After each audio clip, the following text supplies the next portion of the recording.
Аллахтын мээримдүү элчиси. Сен бизди акыр замандагы үммөттөрүңдү сагынып ыйрадың. А биз болсо байлыкка, бийликке, арзыбаган сүйүүгө ыйладык. Бирок сен үчүн көз жаш агыза албадык. О адамзатка бакыт жолун тартуулаган пайгамбар, сен биз үчүн бүт өмүрүңдү курбандык кылып, биз үчүн жашап өттүң.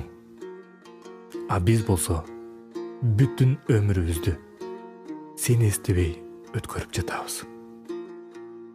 О жүзүнөн мээрим төгүлгөн пайгамбар, мен бүгүн сени эстедим.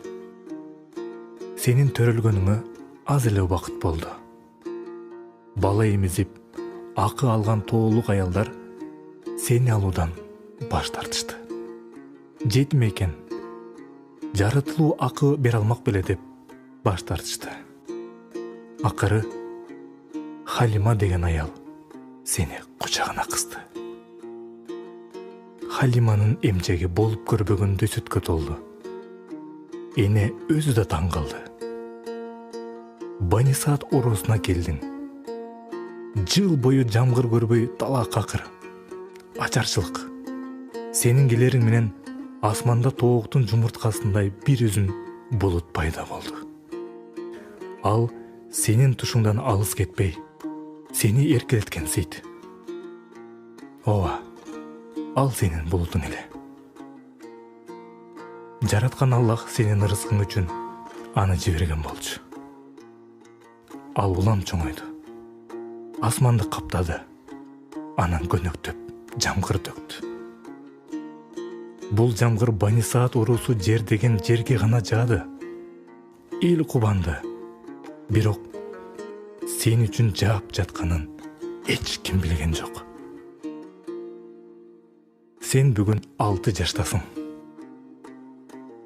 Апаң, сен, Умму Айма үчөң Мадинадан кайтып келе жатасың.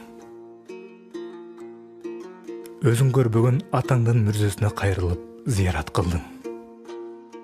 Көзүңө жаш айланды.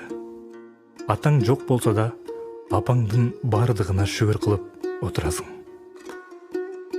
Бирок саналуу күндөрдөн кийин апаңдан да айрылып, Меккеге томолой жетим болуп кирериңди билбейсиң. Сен эми чоң атаң Абдулмуталиптин колундасың.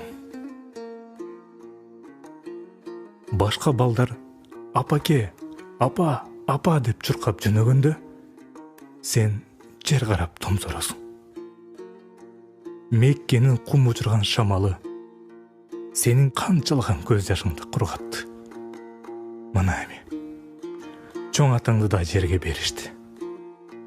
Агаң Абу Талип сени камкордугуна алган. Сен анын балдары менен тең чоңоюп жатасың. Бүгүн 25-ке чыктың. Сен баягы томолой жетим эмес. Сен Мухаммад, сен чынчыл, сен Мухаммад Аминсиң. Меккедеги эң бай, эң кадырлуу, аялзаттын аруусу болгон Хадичанын өмүр жолдошусуң. 35-ке чыктың. Эл арасында кадырың артып баратат. Бирок сен элден алыстап, өзүнчө болууну каалап калдың. Бүт жер жүзү жакын арада ааламда бир өзгөрүү болоорун күтүп жаткансыйт. 40-ка толгон учуруң. Адаттагыдай Хира өңкүрүндө отурасың. Жабрейил периште сага алгачкы аянды алып келди. Аалам күткөн нур келди. Аалам күткөн пайгамбар келди. Бул күн сен үчүн кубанычтын да, кайгынын да, бакыттын да, азаптын да башталыш эле. Мына сен адамдарды динге чакыра баштадың. Бири кабыл кылса, ону каршы чыкты. Ону кабыл кылса, жүзү каршы чыкты. Сени жинди деп маскаралашты. Сыйкырчы деп жала жабышты. Акынсың деп кемсинтишти.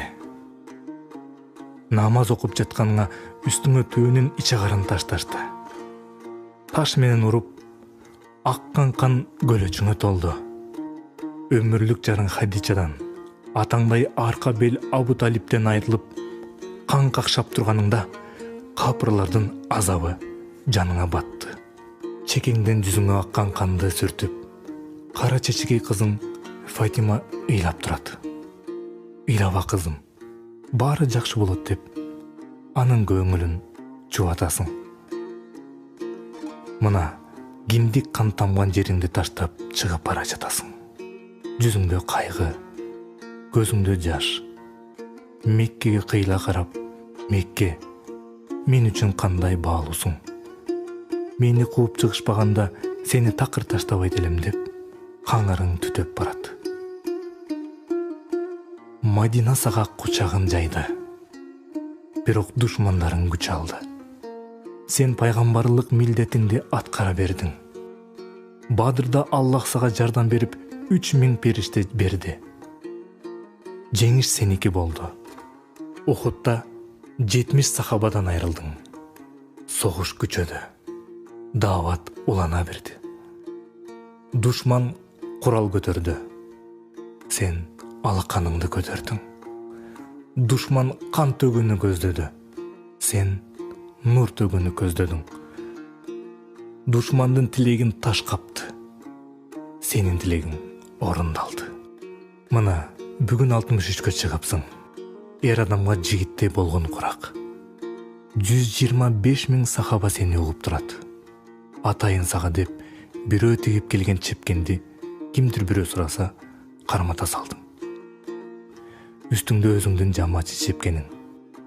Өтө толкунданып таасирдүү сүйлөдүң. Буга чейин да сөзүң таасирдүү болчу. Бул жолу өзгөчө сүйлөдүң. 23 жыл пайгамбарлыгыңда айткан сөздөрүңдүн бүт мазмуну бүгүн айтылып жаткандай болду. 23 жыл мурун ачылган китепти бүгүн жаап жаткандай туюлду. Баса, сен тиги чепкенди бирөөгө бере салганыңдан кийин дагы сага да чепкен тигишти. Бирок сен аны кийгенге жетишпей калдың. Абалың кандай деп сурады жан бирге досуң Абу Бакр. Жакшы деп анын көңүлүн тынчыттың. Ал шаар четине чыгып кетти.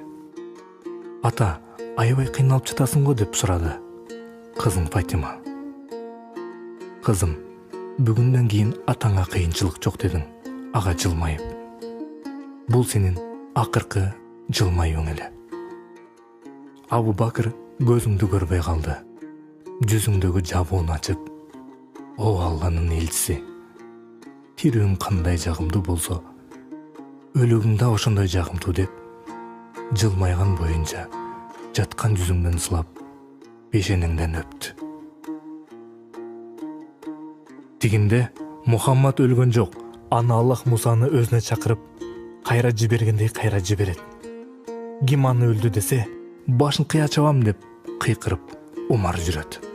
Өлүү менен да, тирүү менен да иши жок, нес бойдон катып калган тигинде Усман турат. Демейде тоону тоңкоруп, жоону сүрүп ийине киргизе чапкан Али бүжүрөйүп, жаш баладай шолоктого отурат. Абу Бакр чыкты. Чынында сен да өлөсүң, алар да өлөт деп. Аллах Таала пайгамбарына эскерткен аятты окуду. Ким Мухаммадка сыйынса, Мухаммад өлдү. Ал эми ким Аллага сыйынса, Аллах тирүү, эч качан өлбөйт деди. О Аллахтын сүйүктүү пайгамбары, мен бүгүн сени эстедим.